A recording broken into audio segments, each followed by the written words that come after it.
వచ్చే వారం రైతు భరోసా నిధులు సేకరించాలని ఫైనాన్స్ శాఖకు సీఎం ఆదేశం. ఇప్పటికే 3,000 కోట్లు సిద్ధం. మరో 4,000 కోట్ల అప్పు కోసం ఆర్బీఐకి లేఖ రాసిరట. ఎల్లుండి రైతు నేస్తం సభకు సీఎం హాజరు. అదే రోజున అధికారిక ప్రకటన వెలువడే ఛాన్స్. సాగు భూముల్లో ఎకరానికి 6,000 చొప్పున సాయం. గతంలో నిధుల కొరతతో 4 ఎకరాల లోపు వారికే రైతు భరోసా ఇచ్చారు. వచ్చే వారం నుంచి వానాకాలం రైతు భరోసా పథకాన్ని అమలు చేసేందుకు తెలంగాణ ప్రభుత్వం సిద్ధమవుతున్నది. ఎకరాకు 6,000 చొప్పున రైతుల అకౌంట్లలో జమ చేసేందుకు కసరత్తు చేస్తున్నది. ఈసారి ఎలాంటి కటాఫ్ లేకుండా సాగు భూములు అన్నిటికీ పంట సాయం అందించనున్నట్టుగా సమాచారం. అయితే రైతు భరోసా స్కీమ్ కోసం కావాల్సిన నిధులను సమీకరించుకోవాలని సీఎం రేవంత్ ఆదేశించడంతో ఫైనాన్స్ డిపార్ట్మెంట్ అధికారులు ఆ పనిలో నిమగ్నమయ్యారు. ఎల్లుండి అధికారిక ప్రకటన కూడా వస్తుందట. అగ్రికల్చర్ వర్సిటీలో రైతు నేస్తం కార్యక్రమం సోమవారం జరగనుంది. దీనికి సీఎం రేవంత్ చీఫ్ గెస్ట్గా హాజరవుతున్నారు.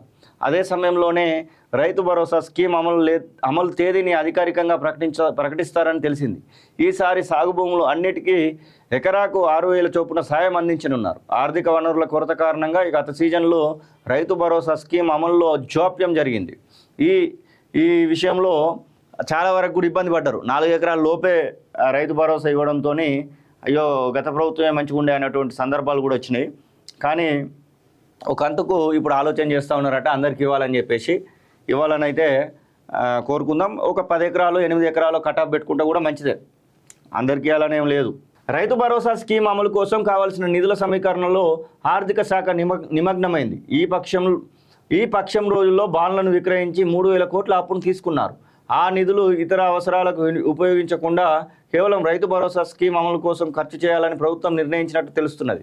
అలాగే మరో 4,000 కోట్లు అప్పు చేసేందుకు అనుమతి ఇవ్వాలని ప్రభుత్వం ఇప్పటికే ఆర్బీఐకి లేఖ రాసినట్టుగా తెలిసింది. ఆ నిధులు జూన్ 3వ వారంలో కొంత, జూలై 1వ వారంలో పూర్తిగా తీసుకునే వెసులుబాటు రిజర్వ్ బ్యాంక్ ఇచ్చినట్టుగా సమాచారం. మొత్తం సేకరించే 7,000 కోట్ల నిధులతో రైతు భరోసా స్కీమ్ అమలు చేయాలని సర్కారు భావిస్తున్నట్టుగా తెలుస్తున్నది. ఏది ఏమైనా అప్పులు చేయకుండా మాత్రం ముందరికి పోయేటట్లేదు. అప్పులు చేయకపోతే వ్యవస్థలు నడిచేటట్లేవు. విదేశాల్లో ఉన్నత విద్యను చదువుకోవాలని అనుకుంటున్నారా? అయితే వెంటనే ఫ్లైగ్రాడ్ ఓవర్సీస్ ఎడ్యుకేషన్ కన్సల్టెన్సీని సంప్రదించండి. మీ విదేశీ కలలను సాకారం చేసుకోండి. ఫ్లైగ్రాడ్